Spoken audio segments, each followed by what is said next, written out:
42% notification ఇచ్చిండ్రు. ఈ notification వెనక్కపోతే మాత్రం తీవ్ర పరిణామాలు ఉంటాయి. లేదు మేము ఏం చేయాలి, 4 వారాలు కోర్టు టైం ఇచ్చింది, ఈ 4 వారాల తర్వాత ఎన్నికలు జరగాలి కదా, పాత పద్ధతిలో జరగాలని 23% ఇస్తే మాత్రము చాలా చాలా చాలా తీవ్ర పరిణామాలు ఎదుర్కోవాల్సి వస్తుంది ప్రభుత్వము. మళ్ళీ చెప్తున్నాం, అన్యాయాన్ని భరించాం, ఈ అవమానాన్ని మేము భరించలేము. కాబట్టి డెఫినెట్గా 42% రిజర్వేషన్ అయ్యేదాకా మాకు ఎన్నికలు అవసరం లేవు.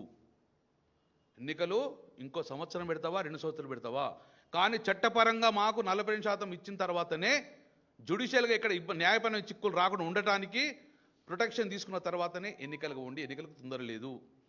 మీ కర్ణాటకలో 3 సంవత్సరాలు ఎన్నికలు పెట్టలే కదా, ఇక్కడ ఏం తొందర అండి అది?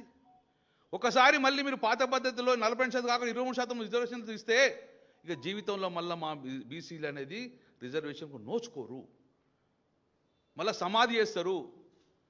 ఈ వాయిస్ను మొత్తాన్ని కూడా ఇంక డిమాండ్ను సమాధి చేసే ఆలోచనలో ఉన్నారు.